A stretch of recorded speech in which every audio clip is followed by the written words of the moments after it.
4. Happy fun topics. We're going to be looking at primary source number 26, The Conspiracy of Catiline. So if you want to have that out, written by the Roman historian Sallust. So what were we talking about in our last class on Monday? What was the topic of our last class? We were talking about the social war, Gracchi. We hadn't gotten to the social war yet. We talked about the Gracchi. Gaius Marius and his reforms. Talked about Gaius Marius and his reforms, right? These are connected. What's the connection between the Gracchi and Gaius Marius and his army reforms? What's the problem that has struck the Roman Republic that we talked about? Brian? Well, sorry, if you go, okay, going back to the last time, we have seen this enormous uptick sorry, I'm on the full class of citizens since, and my hand Right. one is that there's less and less people eligible to serve in the Roman army, and considering that if you're gonna join the Roman army, then you need to make sure that they own property and that you're able to afford your own armor and weapons. Mm-hmm. And like I said, or trying to say earlier, there's more people who are poor at that time. And so that's when these Marius came in and to bring in these reforms. Right? Yeah, absolutely. That's it, right? So 100% that there is a land crisis, which is really kind of a crisis of wealth, right? That Roman imperialism does two things. Makes the rich even richer and puts an additional strain on kind of the middle class citizens, right? Those who are, kind of the backbone of the Roman army. And how does imperialism put a strain on the middle class? Jeremy. I guess the time required by conquest Right. doesn't allow them to take care of their farms back home, which is like their income. Exactly, right? So again, the distance that they have to travel is contributing to the time, kind of the length of the campaigns, because you're fighting kind of powerful entrenched people far away, right? Is going to put additional strain on, again, these soldiers who are relying on their farms, not only to feed their family, right, but to give them the income to be eligible to serve in the army, right? The rich are getting richer, right? They're buying up land that the poor Romans can't afford to farm anymore. They're taking advantage of the public land. They're producing crops more cheaply, right? By building large plantations and staffing the plantations with enslaved persons, right? Which again are to be blunt, cheap, right? Because of the expansion, right? So again, this is what the Gracchi kind of unsuccessfully try to address. Gaius Marius kind of goes in a slightly different direction, right? Okay, we're going to pay Roman citizens, poorer Roman citizens, to serve in the army. We're going to pay for their arms and weapons, right? So again, people that don't meet this threshold can still serve, they can get a paycheck, and after 20 years of service and they retire, what are they supposed to get? Land, right? Retirement land. So again, this is a way of addressing the problem. Now, in order to kind of get these reforms through, plus, because he's kind of power hungry, right? Gaius Marius breaks tradition. He breaks Republican tradition by doing what? Rerunning for election. And for what office? Consul? Consul, right? So the highest office, he basically reruns and reruns and reruns. So you're supposed to hold the position max twice. And the second time is supposed to be at least 10 years after your first time, right? But he holds it once, and then like 3 years later, and then every year after that, up until he hits 6, right? So he does this to kind of keep his reforms going through and to maintain his position in Rome, right? Why do the Roman people put up with this at first? Why do they keep voting him into office?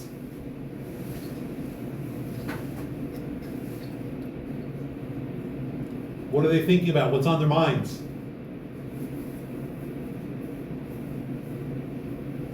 Right? Economic opportunity. Okay, I mean, yeah, there's definitely some of that. Like, there's certainly people that like his reforms.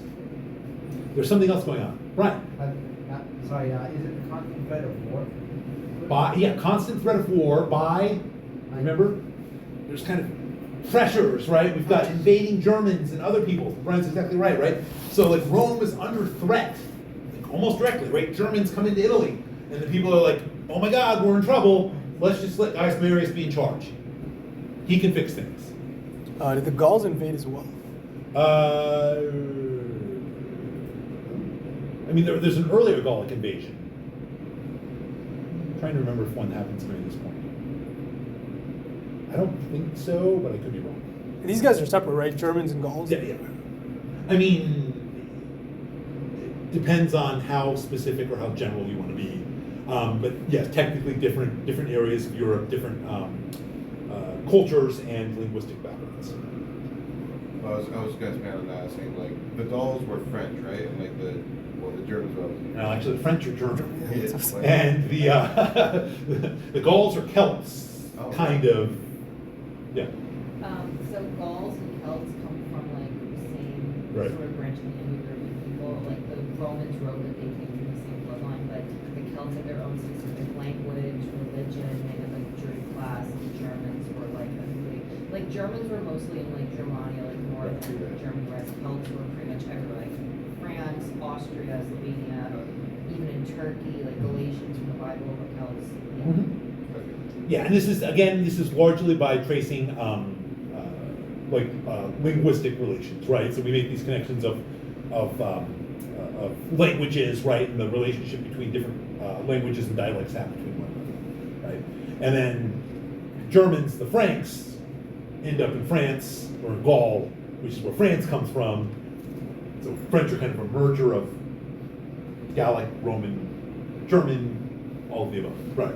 Also, just a random fact, the Yeah. specific accent that you have in French that you don't have in other Romance languages, Mhm. the French accent is actually the Gallo-Roman, like Gaulish pronunciation of Latin. Really? Okay. I did not know that.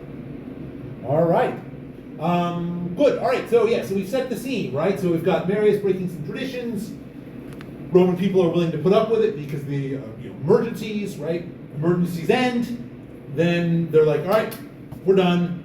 Marius really can't get anything done, right? Partly because like his last gasp effort is partnering with a pretty bloodthirsty person who takes it way too far. So Marius has to basically retire, and he essentially disappears.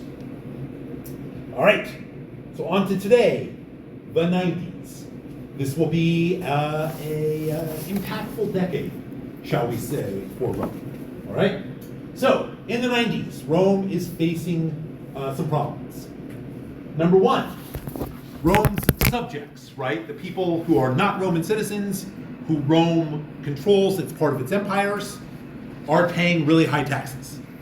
And they're getting very upset about these very high taxes, which are, again, having a severe impact on their ability to live, so to speak, right? In our last class, we talked very briefly about the provincial tax system. Does anyone remember anything about the provincial tax system that we mentioned in the last class? As part of the "and the rich get richer" discussion. How taxation helps the rich get richer. Now, basically, the rich are in charge of collecting taxes. How much taxes they need to collect? Well, they basically bid a number to the Roman Senate.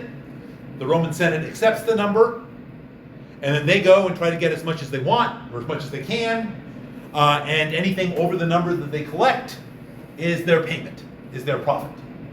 So you can see that there's an incentive for the tax collectors, right, or the people that are basically running the tax collectors, to try to get as much as they can out, right? They're basically allowed to get as much as they can without causing problems, loosely defined, right? So this ends up with people paying very high taxes. Next thing, we've got this promise that 20 years of service, right, in the army, you get retirement lands. This is part of Marius's reforms. Only problem is that this isn't automatic. to make this happen, right, there needs to be a new piece of legislation passed each year, right? Each kind of year when people muster out to grant them land, it needs to go through the legislation, go through the assembly again.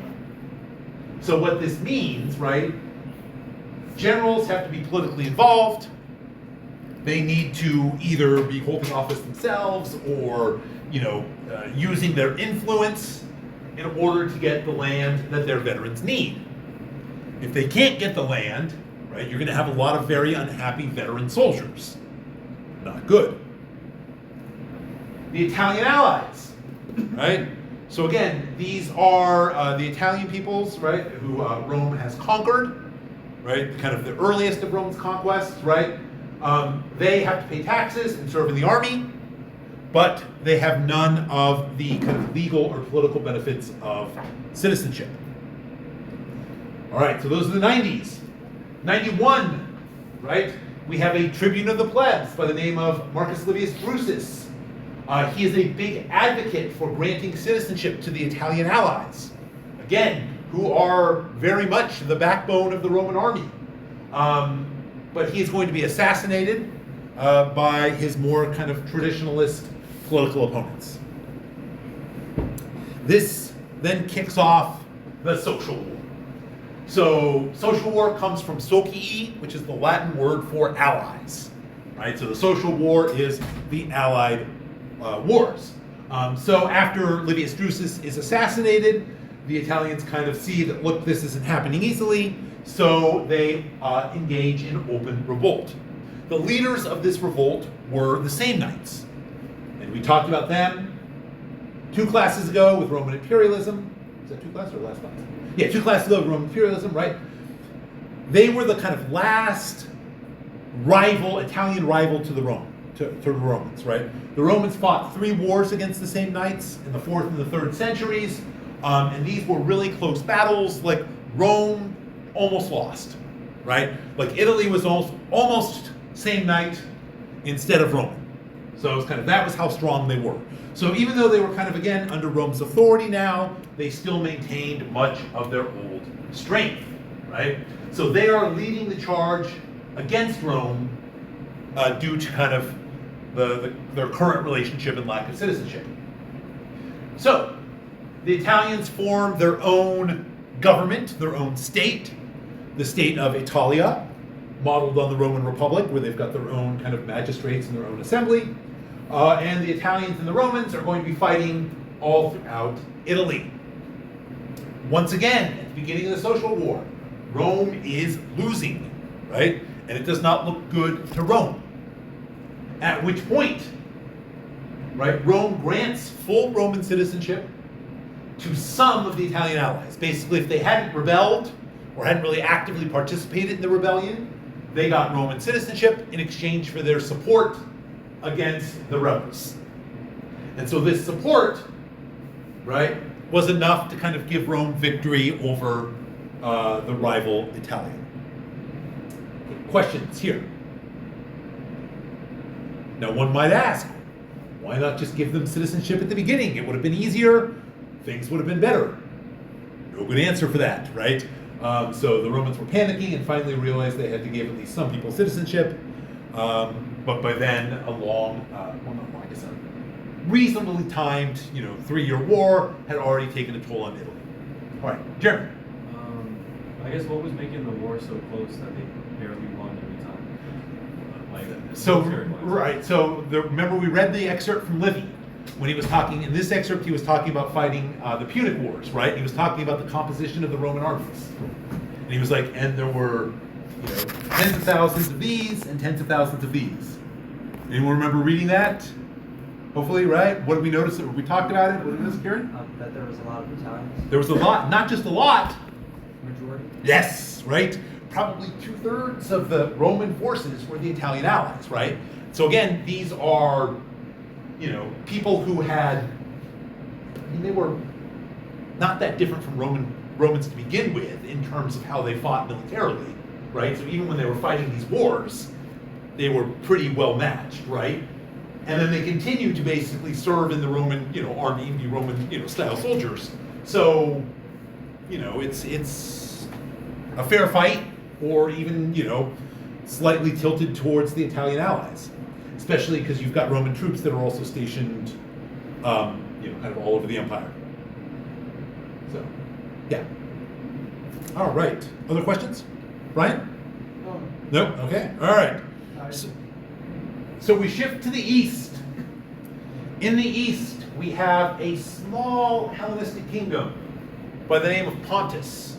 So there in the red arrow is pointing, it's not on the map, but it's pointing to where Pontus was, right? So again, Alexander the Great conquers this big territory. Macedonia rules, kind of rules everything. After Alexander's death, it fragments, right? You get various leaders kind of fighting for control. We have the three big kingdoms that we talked about: Egypt, Syria and Asia, Macedonia, right? But there were also a scattering of small ones. Pontus was one of these small ones, right? Not really, kind of significant in the grand scheme of things, although that's going to change. So Pontus comes to be ruled by a king by the name of Mithridates VI, right?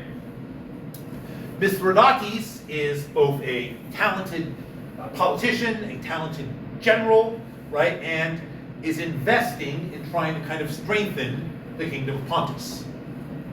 And he sees an opportunity. Very high taxes in Asia Minor. You can see the areas there that are kind of like orangish, right, that are controlled by Rome, right? Very high taxes. Talked about the tax system. There is lots of unhappiness. So King Mithridates looks at trying to kind of gain support from the people under Roman control in Asia Minor, right? By adopting kind of an anti-tax, anti-Roman policy. And in fact, a lot of people are swayed by his message, right? So they start kind of saying, yeah, Mithridates is right. We like this guy. Rome gets threatened, right? Pontus, again, is technically an independent kingdom. It's not under Roman control. Mithridates is kind of interfering with their territories. So they order the nearby kingdom of Bithynia, purple arrow up there, which was, again, technically independent. It had its own king, but was under Roman authority, right? So that's why it's kind of colored in with the gold, right? So he's an ally of Rome. Rome says, King of Bithynia, you go attack Mithridates. Mithridates wins big time, not even close, and then goes on the attack. He will conquer most of Asia Minor, up there, right? And even big chunks of Greece, further to the west. So he is going to be controlling a significant amount of territory, threatening Italy itself. Okay, questions here? Okay, there's a bust of Mithridates. Can anyone see what Mithridates is wearing on his head? A lion. What's that? A lion. A lion, right? Yeah, he's got the kind of lion skin hat. What message is that supposed to send? Brian?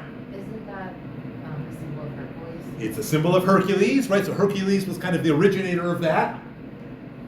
And also is adopted by Alexander the Great, right? Because remember, we talked about this, right? What does Hercules or Heracles do that no other mortal ever did? Became a god, right? Supposedly that was Alexander's ambition too, right? Because, and again, Hercules just becomes a god because he's so awesome. Like, he's so much more awesome than his fellow humans. The gods are like, all right, you should be a god, right? So, kind of evoking Alexander and Hercules and awesomeness all at once. Okay, other questions here? Mithridates? Pontus? All right. So this brings us to the rise of our next important Roman figure. This is Lucius Cornelius Sulla. So he had been a lieutenant and kind of political ally of Marius during the war against Jugurtha. So this was Marius's kind of first big command fighting in North Africa, right? Sulla was one of his officers.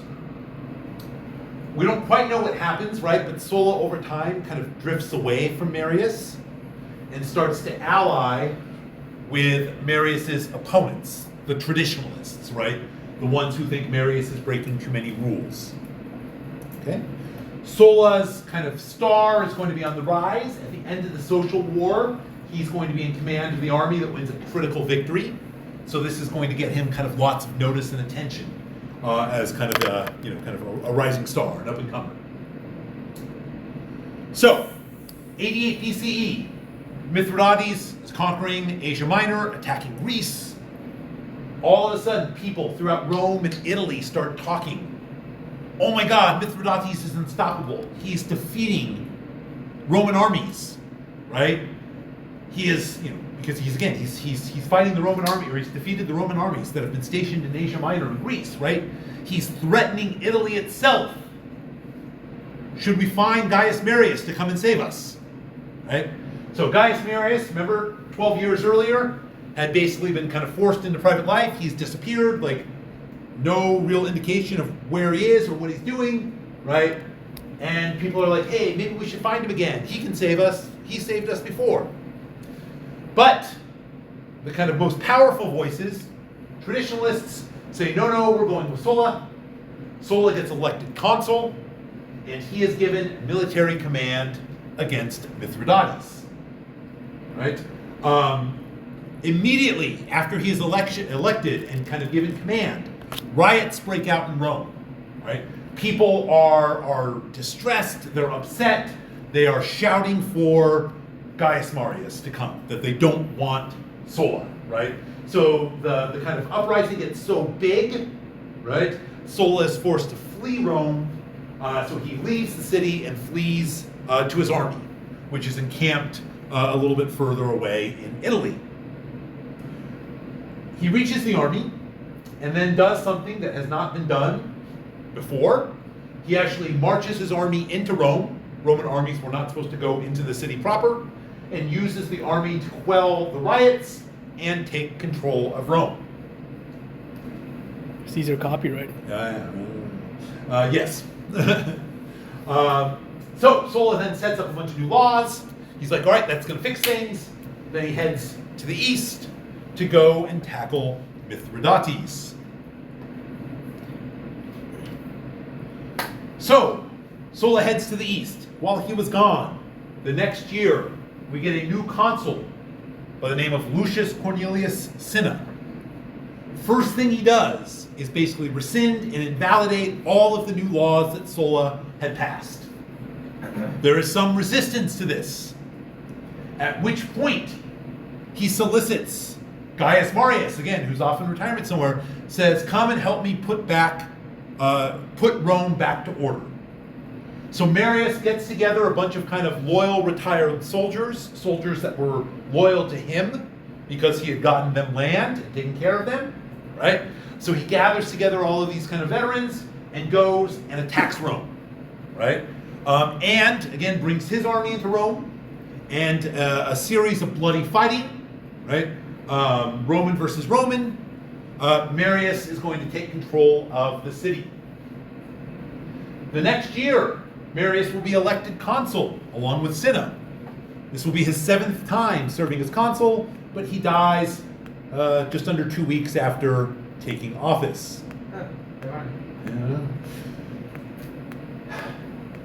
So Cinna is basically kind of in charge of Rome.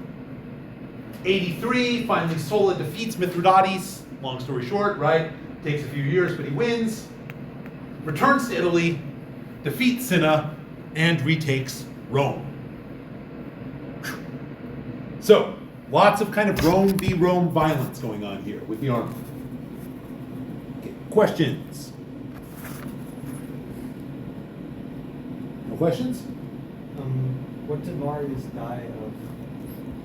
Disease? Probably. I mean, he was old at the time. I don't know if we know. But yeah, but probably something like disease or heart attack or something like that, as opposed to like sword in the chest. Other questions? All right, so Sulla is now in charge of Rome, at which point he is appointed dictator. We'll come back to the quotes in a second. All right, so who remembers what's dictator? What's dictator, Anthony? A person that uses unconstitutional means to get power. That's a tyrant. Oh, sorry. That's a tyrant. Dictator is different. Dictator is constitutional. Brian? Well, these being Roman dictators, is unlike how these what we usually think of dictators. Most dictators are given these powers to address a certain crisis. Right. And who gives them the powers? The Roman Senate. Yeah, well, the Senate and the Assembly, right? So again, the Roman government, we'll say, right, appoints or elects a dictator who's supposed to serve for a 6-month term. Again, time of crisis, they're given supreme power to handle the crisis, right? So Sulla gets appointed dictator, right? The reason why it's in air quotes is that he's got his army stationed just outside of Rome. This may have influenced the appointment election somewhat. The thing that is unique here is that he is appointed dictator without time limit. So again, the standard term, and this has been used several times in Rome's past, 6 months, or might be re-upped again for another 6 months. Sulla is appointed, right, for as long as it takes to repair the republic, right? So again, he is given indefinite appointment as dictator to fix a broken republic. Is the republic broken? Well, it depends on how you look at it. The first thing that Sulla does is create proscription lists. So what proscription lists were basically lists of people who were proscribed, who were written down as enemies of the state, right? So he generates these lists and posts them publicly. Anyone is allowed to kill an enemy of the state on sight. No process, no due process, no repercussions, nothing like that. If you see someone whose name is on the list, you are allowed to kill them. And if you do kill them, you get a very large reward, oftentimes including the property of the person that you killed. So because of Sulla's prescriptions, thousands of Romans supposedly are going to be killed as enemies of the state. Okay, questions here? Okay. All right. So, Sulla says, as dictator, I'm going to create a new constitution for Rome to fix the republic, right? Republic is broken, we need a new constitution. First, he increases the size of the Senate from 300 to 600. And with this, the number of magistracies, right? The number of like praetors and consuls, not consuls, praetors and quaestors and so on, and basically packs all of these new spots with traditionalists, right? Kind of the older school conservative politicians that are opposed to people like Marius and Cinna. The other thing he does is he severely limits the powers of the tribune of the plebs. So if you remember, tribunes of the plebs had two big powers: the veto, which is still going to survive, and how it had been used recently to introduce new legislation, right? So ambitious politicians were using this to introduce new legislation and to kind of jumpstart their own political careers. So after Sulla's reforms, the tribunes of the plebs still have their veto, but they're not allowed to introduce legislation on their own. And if you serve as a tribune, you're no longer allowed to hold any other political office in the future. So this is supposed to discourage kind of ambitious people from trying to use the office to further their own goals. Ryan? But actually, so I did want to ask the saying that I was like, so it's actually like when you say, so when you say that has a significant impact on his successors, like Pompey and Caesar. Yes, this will have a big impact both in how he's doing things and them reacting to what he does. 100%. Okay. Good. All right. So 79, Sulla's like, okay, things are fixed. Republic's fixed. He relinquishes the dictatorship and then dies, again, probably natural causes, the next year. Okay. Speaking of Pompey, right? We get the rise now of Gnaeus Pompeius, right? Generally shortened to Pompey, right? And Marcus Licinius Crassus. So who were they? Well, Pompeius was a wealthy Roman aristocrat, see, son of a famous general, So his father was an important Roman general himself, right? Pompey's star is on the rise because he sides with Sulla against Cinna, right? It's kind of unsure which way he's going to go at first, but he sides with Sulla. And so he's going to kind of get, when Sulla wins, he's going to get kind of elevated because of this. But again, he's a talented guy in his own right and is going to have a number of successes as a general. Then we get Marcus Licinius Crassus, who's an even wealthier aristocrat. So supposedly he was the richest man in all of Rome, and someone who is a supporter of Sulla. So again, Sulla's rise is going to elevate Crassus as well. Was he also the leader of the fire brigade? Well, sort of. So there wasn't really an official fire brigade, so to speak. I mean, there was kind of a little one, but he had his own kind of private.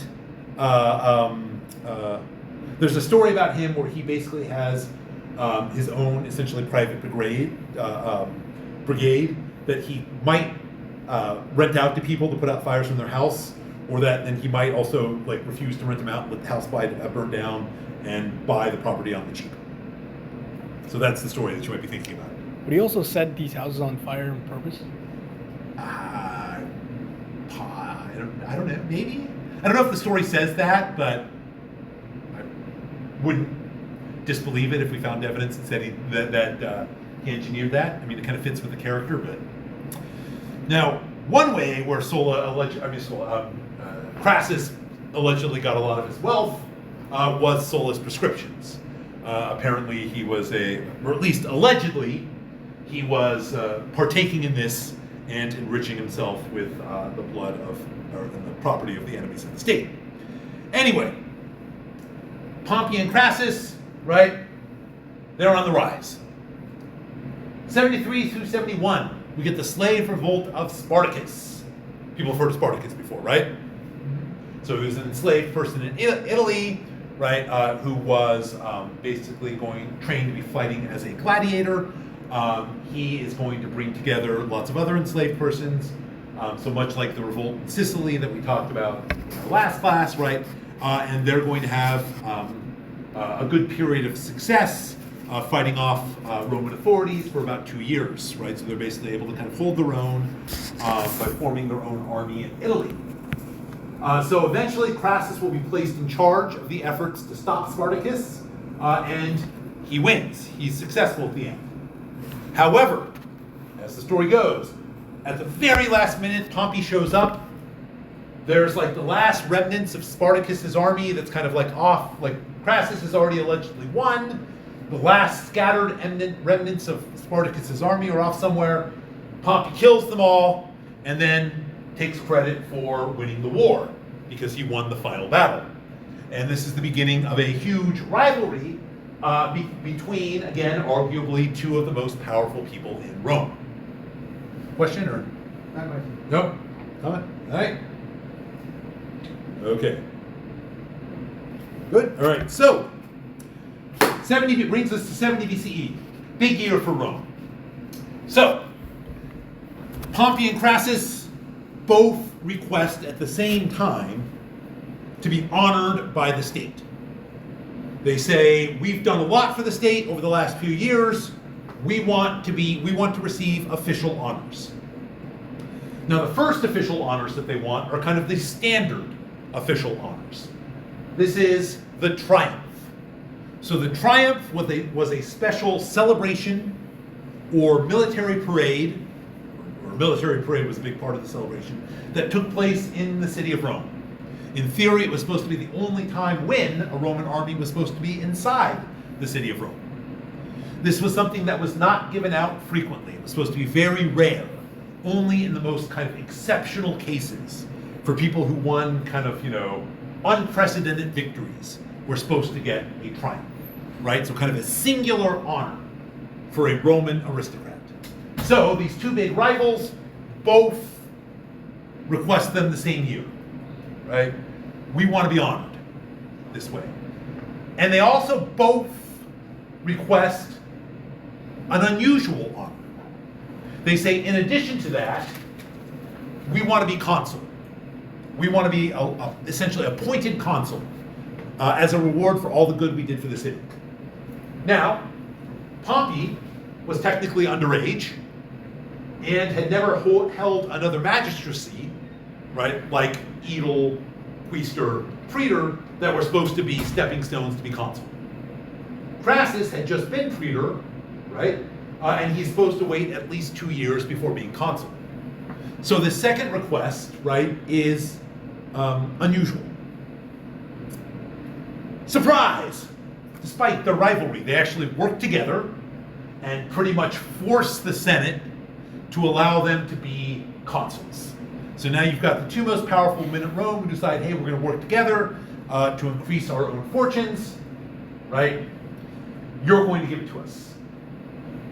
They do make a concession, though. Their concession is, if we are appointed consuls, we will restore the tribunes of the plebs to their full powers, meaning they can introduce legislation and hold other offices. Senate agrees, they're going to be elected. Unrelated at the time, or barely related at the time, but also important, we have an unknown person from a provincial, unknown family by the name of Marcus Tullius Cicero, right, who is starting to make a name for himself as an advocate, as a lawyer, right, in the Roman law courts. The year 70 BCE, there's going to be a very famous trial, right, where Cicero is going to successfully, and perhaps surprisingly, try and convict Gaius Varius for corruption. So Varius had been an aristocrat, a senator, he had been appointed governor of Sicily, and even by Roman standards had been especially corrupt, right? So kind of some degree of corruption was kind of baked into the office. He was at levels of corrupt that were shocking to the Romans, right? But still, Cicero's a no one who's defending provincials, Varius, powerful, rich aristocrat. However, Cicero wins this victory, wins a conviction in court. This is going to bring him lots of attention. All of a sudden, people are going to be paying attention to this Cicero guy because, again, he seems talented. Okay, questions here. 70 BCE, right? Pompey Crassus, unusual consuls, two most powerful men in Rome working together. Cicero, earning notice. Nope. All right. Which brings us to Catiline and our primary source for today. So we have Lucius Sergius Catilina. Again, a very ambitious Roman aristocrat from a very famous aristocratic family. The Sergii were like old, kind of old money. Well, not money. It's old blood, right? The reason I say don't say old money is the family had once been very rich and powerful, but had now been struggling financially, right? And if you remember, in Rome, it's not enough to have an important name. In order to be qualified for all of these offices, you also have to have money. And his family is lacking it. All right, so let's turn to our primary source. Everyone has primary source 26, Conspiracy of Catiline. Yes, right? Okay, everyone take a look at the first paragraph, paragraph 5, on page 1. So read through that paragraph.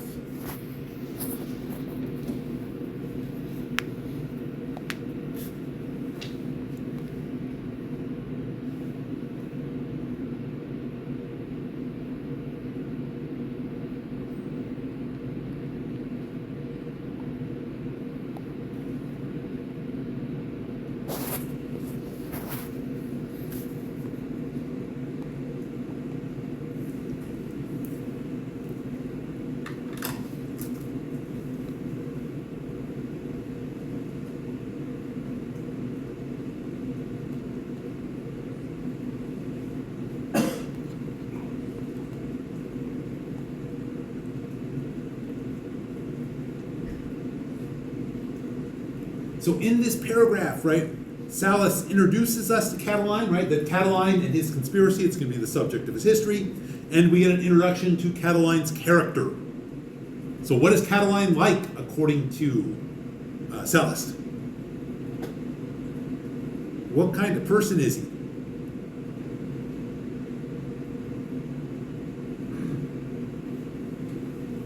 Briar. Evil and depraved. Evil and depraved, okay? It says here he has an evil and depraved nature. Sure. Highly ambitious. Highly ambitious, okay? Cosmo. Yeah, what does that mean? Yeah, right. So kind of like the heir, the kind of the chief person, right? Chief figure in a noble family. That's the Sir G.E. What else about him? How is he maybe evil and depraved? He was violent in his passions. He was what? Violent in his passions. Violent in his passions. Yeah. A violent man, right? Even his state of mind, sorry. Even that in his mind, that he was reckless, cunning, treacherous, evil, appealing for intent or concealment. In other words, he will in secrets. Right. Okay. Good. All right. What's positive about? Oh, Jeremy, did you have something? No, I was going to talk about how he rebelled in civil wars. Yeah. Here. So he liked kind of murder, pillage, civil wars. What's positive about Catalan? Gabrielle. Okay, so what's that mean? Mm-hmm. And then, maybe not just healthy, but kind of great, right? So it's kind of, it's kind of emphasizing that he was, kind of strong of body and mind. So again, he's a smart guy. He's a strong guy. Is that the only thing they say about him? Positive? Wait, I have one more. Yeah, you have one more. Second to last sentence says Right. that he possessed a certain amount of eloquence. Okay, so he has a certain amount of eloquence. What's eloquence? So like be very persuasive. Very persuasive, right? Okay. What else is positive about him? Right. He's also very discreet. Very well. He has little discretion. Well, little discretion. Yeah, so not discreet, little discretion. Cosmo. Right, he can endure a lot. Right, he's not held hostage by weather, temperature, need of sleep. So, does this description sound familiar at all? Is it Hannibal? It's Hannibal. Remember we read, it's not exactly the same. Remember we read Hannibal's description? Right? Again, made up of these positive and negative traits, that he had all of these positive, that he was a keen mind, a keen tactician, this kind of, again, positive thing for the Romans, right? That he wasn't bound by nature or sleep, right? He was so strong in his character, he can force through it. But, he was greedy, he was covetous, he had all of these kind of negative things, right? That kind of, that lead him to kind of use his strengths for kind of a bad purpose, right?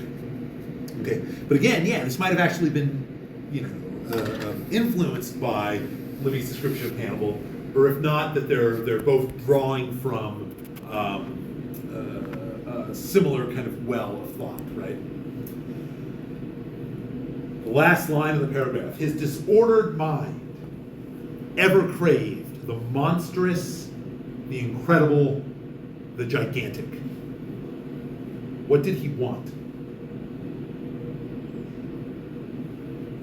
When it says the monstrous, the incredible, the gigantic, what did he want?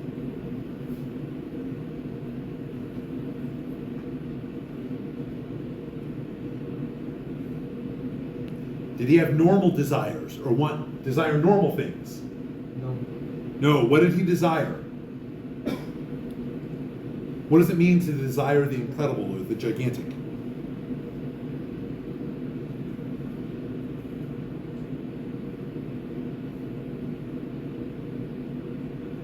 He desired things that no reasonable person would expect to desire, right? Things that were wildly beyond the scope of normal desire. And this was as a product of his disordered mind. So transition. After the domination of Lucius Solus, Lucius Sulla, the man, Catiline, had been seized with a mighty desire of getting control of the government. reckoning little by what manner he should achieve it, provided he made himself supreme. So again, what's the monstrous desire he wants? He wants to be in charge, at least according to Sallust. Okay. Go on. His haughty spirit was goaded more and more each day by poverty and a sense of guilt. Right? So he's poor, which means he can't climb up the ladder kind of maybe normally, or in the same way, or doesn't have the same advantages, and feels guilty about his station. Right? But both of which he had augmented by the practices of which I had already spoken. Meaning that he was kind of, creating his own situation. Lastly, he was spurred on also by the corruption of public morals, which were being ruined by two great evils of an opposite character: extravagance and avarice. What's this last sentence mean?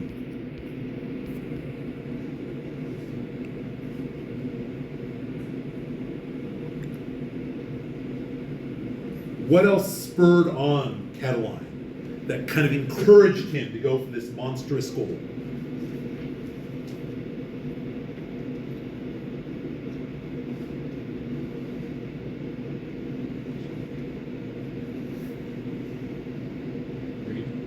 Greed? Whose greed? The public's. The public's greed, the Roman public's greed, and extravagance, their luxurious life spurs him on. All right, I want to know more. All right, so everyone take a look at paragraph 7 on page 3. I'd like you to read through paragraph 7, and I'm going to ask you the question, according to this paragraph, according to Sallust, what made Rome so great?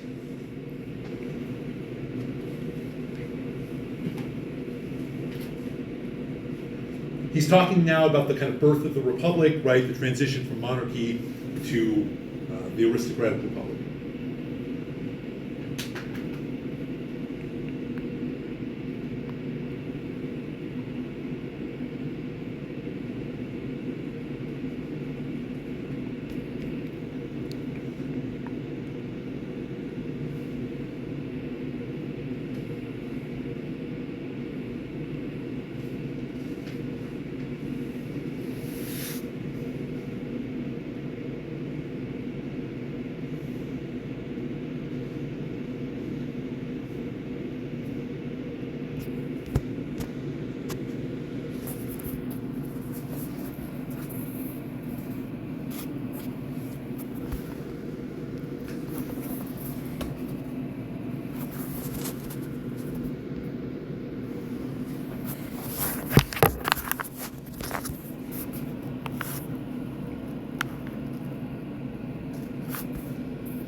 Okay, so what had made Rome so great in the past, according to Sallust? Like disciplining young soldiers at like a very early age. Disciplining young soldiers, right? Kind of martial lifestyle. Why does that make you great by disciplining? It's like you're valuing the state instead of like, you know, these luxuries. Okay, right. You're valuing the state, sure. What else? What else does it say when it talks about kind of training the young men? What's it doing to them? It's supporting excellence instead of excellence being punished with suspicion. Okay, supporting excellence. That'll be something else, right? We'll come back to that, right? As well as valor and you need to push, like pushing yourself, like pushing to challenge yourself Mhm. to handle any kind of situation Mhm. that you are in. And So- oh, sorry. No, that's perfect. No, keep going. I said so. This line is where it says, "They took company and hits on all horses and hard and lovely. The such men constantly no labor was unfamiliar, the reason to rock was steep, no on only was terrible, valor was all in all." Right. So what does that mean? What was valued most of all? Valor. Valor, you know, military excellence, right? Things that we mentioned. You know, kind of showing your fortitude on the battlefield. And why was that valued? What did that lead to, according to Sallust? Why did you want to show your excellence on the battlefield? Cosmo? Because your actions There you go, right? It brings fame, renown, Glory. praise, glory. And this pushed Romans to be even better, to compete with each other, so that they can be the ones who got the glory. Okay? So they wanted not riches, but praise and glory that came from this military service. This is what made Rome great, all right, according to Sallust. Does this sound familiar at all? Greece. What about Greece? I think it was at the festival or something, the Olympics. Are you thinking of the Persian, Yeah. talking about the Greek Olympics, Yep. right? Or Yeah. the Greek games, and why do they compete? They don't compete for money, they compete for honor. Oh yeah, I was not thinking about that. That's actually a similar type of narrative being told there. Yes. I was thinking with Rome, but that's an excellent comparison. Right. And it could also, could also be a good comparison into the Spartans as well. Louder? Could also be a good comparison for the Spartans as well. It could, right? So same idea, right? The Spartans there. So I should have prefaced. I was thinking about Rome, something we looked at more recently, where the thing that made Rome great was this kind of character that was in view. I was thinking of the text. It's related to that. It's from the same source. Polybius talks about the three types of governments. Is that Rome has a mixed constitution. I guess I gave the answer there, right? That's important. But the other thing that's important, right, is like the Romans have this kind of unique, special character, right, that is cultivated, and that this pushes them to kind of excel in their service to the state. And that's really all they care about is, you know, kind of fighting and working on behalf of Rome, not for luxuries, not for other stuff. And this was, we looked at the example, the story of Horatius Cocles, right? The guy who's fighting off the invading Etruscans, he holds them off and then jumps into the river and dies with his armor on, right? So again, this idea that what makes Rome great is that they've got this, you know, kind of unique character, right? And it's a character that's about serving Rome, you know, being the best, not caring about yourself, not caring about luxury. It's a common story that Romans and also, you know, the Greeks told about themselves, right? All right, moving on.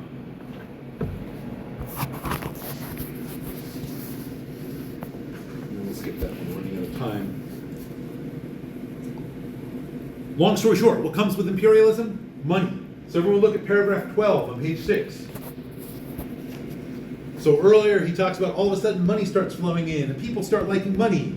And people start liking luxury that comes with money.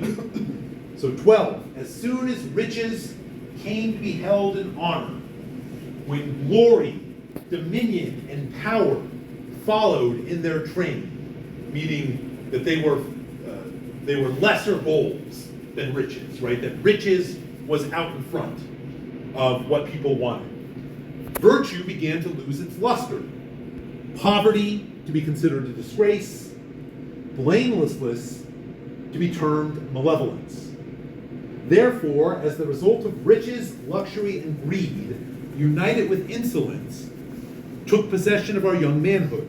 They pillaged, squandered, set little value on their own, coveted the goods of others. They disregarded modesty, chastity, everything human and divine. In short, they were utterly thoughtless and reckless. So, according to Sallust, what was the cause of Rome's downfall?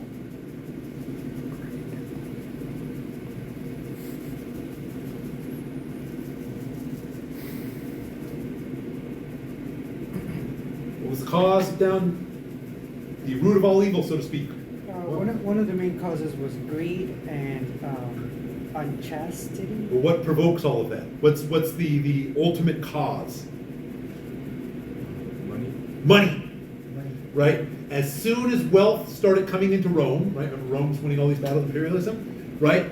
Money, right, provokes all of this bad stuff. People start to kind of covet and prize money and the life that comes with it beyond all else, right? So money, the influx of wealth, is what has destroyed Roman character. This is the argument that Sallust is making. Okay? Hence, this is the context for the rise of Catiline. Okay, one last excerpt here and then we're going to move on. 25, on page 13, talks about one of kind of Catiline's followers, a woman by the name of Sempronia, right? And again, this is supposed to be an indication of how bad Catiline is that he has, kind of women working for him as well as men, right? So women aren't supposed to be kind of involved like this. So like the fact that Sempronia is involved with Catiline, that is kind of helping him, right? This again is a sign of just how immoral and corrupt Catiline is. All right, so everyone look at paragraph 25 at the description of Sempronia.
All right, so if Lucretia is considered one of the prototypical good Roman women, Sempronia is going to be one of the prototypical bad Roman women, right? So again, she is being cast as kind of a villainous figure here. So what is Sempronia like, according to Sallust? Right. She's exceptionally gifted, she's beautiful, she's rich, she's talented, she dances well, she plays instruments well, but she's a bit vain, she kinda is a player, she's a dowdy, like, she's sounds like a vibe, not gonna lie. But yeah, she chases men more than they chase her. Okay. Like, she's a bit of a, she's not chaste or modest. There you go, right? So again, some of the things you're saying, you know, being rich, well, Salas would probably say it's a bad thing, right? But it wasn't necessarily bad, or, you know, being talented, right? But it's kind of the level that she takes it to. There's kind of the great line, right?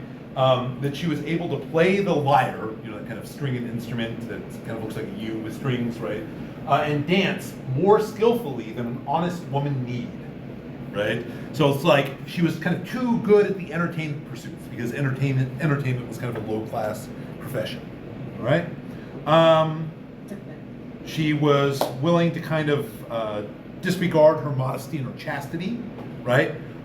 Meaning that, you know, she was, you know, again, willing to, I guess, sleep around, right? Think about how that compares to Lucretia, right? What makes Lucretia such a prototypical Roman woman? She would rather kill herself than let other women use her as an example to be Unchaste, right? Yeah. And then what else? Like, what's the thing that basically supposedly makes Sextus Tarquinius, you know, kind of like become passionately enamored by her? What was it? She was working inside her house. Right. So again, her kind of her chastity or modesty, or, you know, kind of her respectableness, right, is at the core of her character. Well, which is the contrast that to Sempronius, especially on one of the last line Yeah. of this paragraph where it says, even before the time of conspiracy, she had broken her word, repeated her debts, refused to murder, harmony and extravagance combined had driven her headlong. Mm-hmm. So even before joining with Catiline, right, she was already doing all these bad, horrible things. Okay? Yeah. I think that's pretty self-evident, right? Last thing I want to point out here, notice this. Sempronia, who had often committed many crimes of masculine daring, right? So again, you know, kind of a gendered view of society here, right? There were things that men did, things that women did, right? One of the reasons why Sempronia is transgressive is that, again, she's acting in a masculine style, right? And again, this is seen as part of her problematic character. Right. And when I first read that, I thought, is she like slaying lions or is she climbing mountains? But then they're like, oh, she knows how to play the lyre and she Right. is kind of a loose woman. I'm like, Yeah. that's not even like, she's like, that's, I don't know.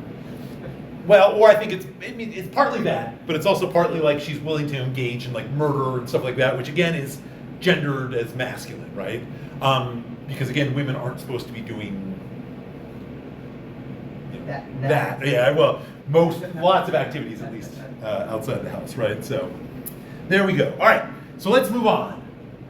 Catiline will scrape together enough money, get some loans. He will be elected as praetor, and then is appointed governor of the Africa province.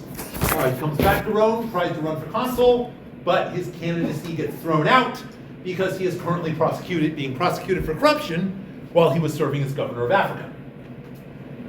He runs for consul again 2 years later, loses, at which point he starts promoting a much more radical populist platform, right?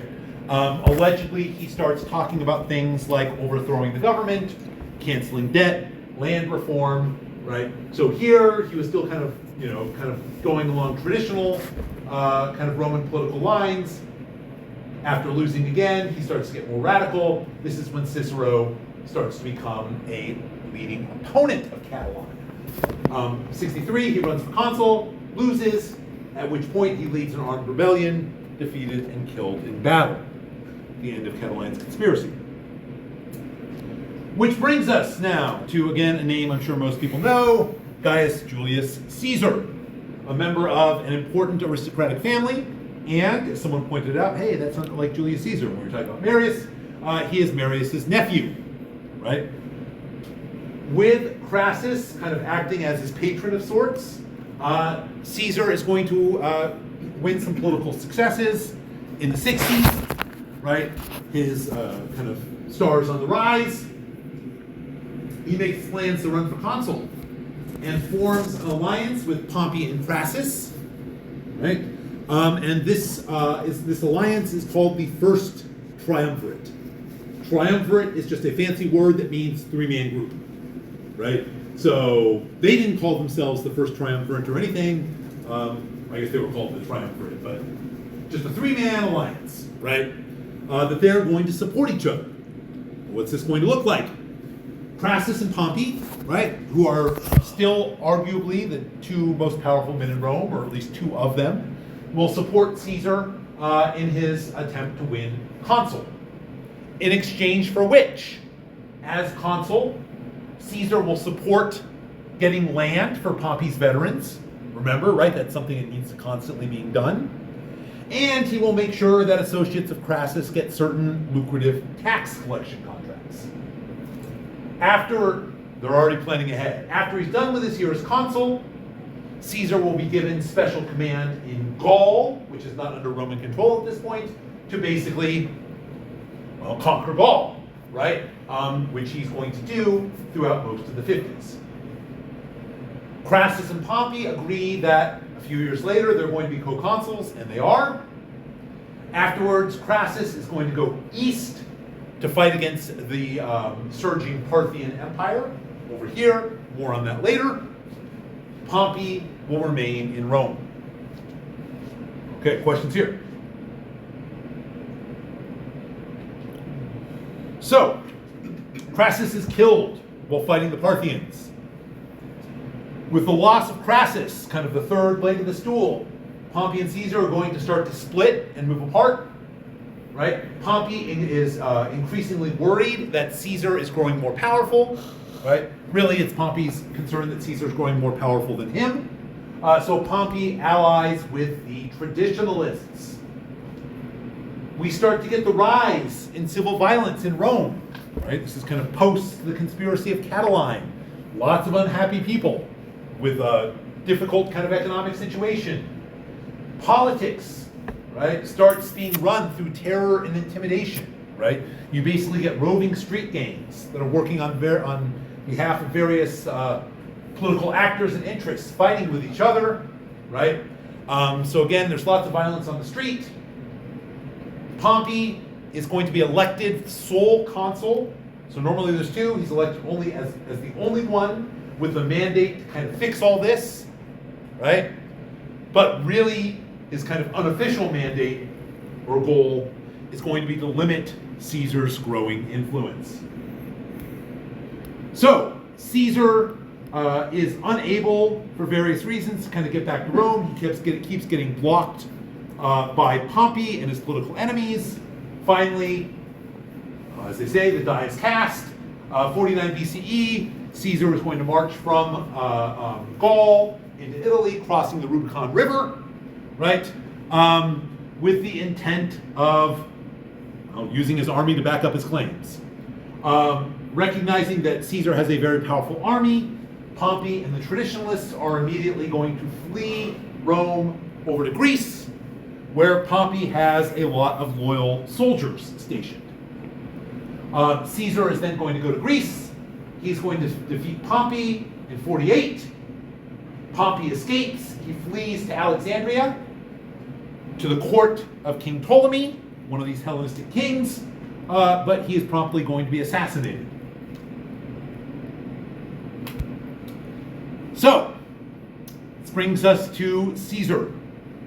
He returns to Rome after defeating Pompey, where he is going to be elected dictator.